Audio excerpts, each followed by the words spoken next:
कांता 2 बार घर से भाग गई थी। दोबारा जब भाग गई तो उसकी माँ ने कांता के प्रेमी गुलाब के खिलाफ अपहरण और रेप की एफआईआर दर्ज करा दी और उसे जेल भिजवा दिया। जब भी माँ घर से बाहर जाती तो कांता को 2 तालों में बंद करके जाती। कांता अपनी माँ से नफरत करने लगी थी क्योंकि एक तो उसने उसके प्रेमी को जेल भेज दिया, दूसरा वह उसे ताले में बंद करके जाग रही थी जब भी कहीं जाती। माँ उसे दुश्मन और घर जेल नजर आने लगा था। अब यहाँ सवाल ही उठ रहा, क्या उसकी माँ का यूं व्यवहार उचित था और क्या वो अपनी सगी बेटी को कांता के प्रेमी से मिलने के लिए रोक पाई? या हवस और वासना से पूरी भरी कहानी हम तुम्हें सुनाएंगे, तब हमारी वीडियो में अंत तक बने रहिए। घटना की खबर महाराष्ट्र से आ रही है। कांता अपनी माँ के साथ अकेली रह रही थी। उसके बाप ने उसकी माँ को बहुत साल पहले ही छोड़ दिया था। जब कांता 4 साल की थी, माँ ने उसे बड़े नाज और लाड़ प्यार से पाल के बड़ा करा था। कांता इतनी खूबसूरत थी कि उसे देखते ही मोहल्ले के लड़कों के हथियार में करंट दौड़ जाग रहा था। मगर उसे गुलाब नाम का लड़का बहुत पसंद था। धीरे धीरे कांता और गुलाब की दोस्ती बहुत गहरी होगी और जल्दी यह दोस्ती प्यार में बदल गई। वे दोनों एक दूसरे के करीब आने लगे। हाथ पकड़ने से शुरू हुई कहानी खरबूजे पकड़ने तक पहुंच गई। मगर प्यार की मंजिल इससे भी आगे होती है। अतः जब कांता की माँ घर पे नहीं होती थी तो वो गुलाब को अपने घर बुला लेती और दोनों एक दूसरे की बाहों में रहकर एक दूसरे को मजा देते। एक दिन कांता की माँ जल्दी घर आ गई और उसने अपनी चाबी से घर का दरवाजा खोला, ये सोचकर कि उसकी बेटी दोपहर में सो रही होगी तो उसे डिस्टर्ब ना हो। मगर जब उसने अंदर जाके देखा तो उसके पैरों के नीचे से जमीन खिसक गई। उसने देखा कि उसकी बेटी बिना कपड़ों के घोड़ी बनकर किसी एक लड़के से ठुकवा रही है। कांता की माँ को बहुत गुस्सा आया। उसने अपनी चप्पल निकाल के गुलाब की पिटाई करना शुरू कर दी। गुलाब किसी तरीके से कपड़े पहनकर वहां से भाग गया। उसके बाद माँ ने कांता की पिटाई डंडे से कर दी। माँ ने कांता को सख्ती से समझाया कि अब वो अगर गुलाब से मिली तो वो उसकी टांगे तोड़ देगी।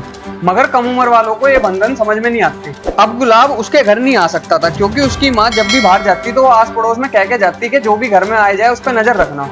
मगर ये दोनों एक दूसरे के साथ फोन पे लगातार संपर्क में थे। ये दोनों एक दूसरे की याद में आग में जल रहे थे। ये दोनों लगभग रोज ही 61-62 कर रखने थे। मगर इन दोनों को महीने से ज्यादा हो गया था और इन दोनों को मिलने की तीव्र इच्छा हो रही थी। अतः गुलाब ने कांता से घर से भागने का प्रस्ताव रखा, जिसके लिए कांता फौरन तैयार होगी और ये दोनों सारा अरेंजमेंट करके गुजरात भाग गए। वहाँ होटल में रुक के दोनों मौज मस्ती करने लगे। यहाँ होटल में उन पे पाबंदी लगाने वाला कोई भी नहीं था। वे दिल भर के अपना जो मन करे वो कर सके थे। अब ये दोनों दिन में 4-4 बार भी प्रोग्राम बना लिया करते थे। इधर कांता की माँ बहुत परेशान थी और वो समझ तो गई थी कि उसकी बेटी किसी के साथ भाग गई है, मगर वह खुद जाके उन्हें नहीं ढूंढ सके थी। इस चक्कर में उसने पुलिस कंप्लेंट कर दी। कंप्लेंट के बाद पुलिस ने अपनी कार्रवाई शुरू कर दी और इन दोनों को गुजरात से पकड़ के ले आए। अब कांता की माँ और भी ज्यादा सख्त हो गई थी। अब वह 24 घंटे उस पर और उसके फोन पर नजर रखा करती थी। इसी तरह 2 महीने गुजर गए और गुलाब और कांता का मिलना ना हो सका। अब ये दोनों अपनी जिस्मानी भूख से बहुत ज्यादा परेशान हो गए थे। माँ के सोते ही कांता अपने प्रेमी से फोन पर संपर्क बना लिया करती थी। उधर गुलाब उसे बताता कि वो उससे मिलने के लिए तड़प रहा है तो कांता बोलती, मैं भी तुमसे मिलने के लिए बहुत ज्यादा बेचैन हूँ और मैं तुमसे मिलने के लिए कुछ भी कर सकती हूँ। अतः ये दोनों प्रोग्राम बना के फिर से घर से भाग जाते हैं और शहर से बाहर होटल में अपनी रात रंगीन करते हैं। मगर इस बार भी उन्हें पुलिस बरामद कर लेती है और इन दोनों को वापस पकड़ के ले आती है। इस बार कांता की माँ ने गुलाब को रेप और किडनैपिंग के चार्ज में अंदर बंद करवा दिया। गुलाब के जेल में जाने के बाद कांता अपनी माँ को एक दुश्मन मानने लगी थी।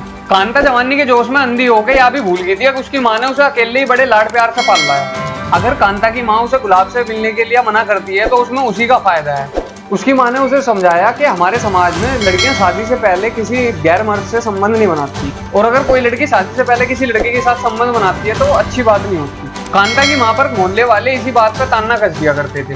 कई बार तो मोहल्ले वाले कांता की माँ की बेइज्जती उसके मुंह पर ही कर दिया करते। मगर कांता की आंखों पे तो वासना का पर्दा पड़ा हुआ था। उसे अच्छा बुरा कुछ भी समझ में नहीं आ रहा था, बस उसे हर समय गुलाब ही गुलाब दिखता था। कुछ दिनों बाद गुलाब जमानत पे जेल से बाहर आ गया तो कांता ने किसी तरह प्रबंध करके गुलाब से मिलने का प्रोग्राम बना लिया। उन दोनों को पता था कांता की माँ उन दोनों को कभी भी एक नहीं होने देगी, जबकि ये दोनों शादी करके साथ जीवन बिताना चाहते थे। आखिरकार इन दोनों ने खतरनाक योजना बना डाली। योजना के अनुसार गुलाब ने कांता को नींद की गोली ला के दी, जो कांता ने अपनी माँ को खाने में मिला के दे दी। जब कांता की माँ गहरी नींद में चली गई तो कांता ने गुलाब को फोन करके बुला लिया।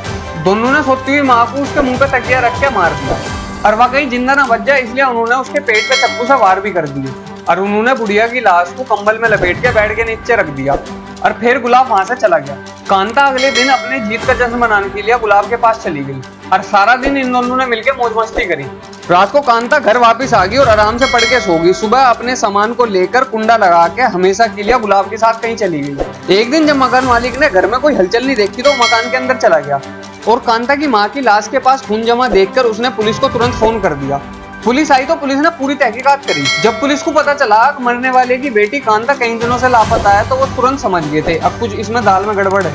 पुलिस ने जब आस पड़ोस में पूछताछ करी तो उन्हें गुलाब के बारे में पता चला। अब पुलिस को सब कुछ समझ में आ गया था कि वो मर्डर क्यों हुआ है। पुलिस की कई दिनों की तफ्तीश के बाद उन्होंने इन दोनों को ढूंढ लिया और इन दोनों को पकड़ के जेल में घेर दिया। तो भाइयों याद थी एक और हवसरवास में भरी कहानी। अगर तुम्हें कहानी बढ़िया लगी हो तो हमारे चैनल को सब्सक्राइब करिए और यह वीडियो अपने उन भाइयों थोड़े जरूर शेयर कर दियो जो इलू इलू वाले हो। कभी अगली वीडियो में जो उनको बनानी पड़ रही है।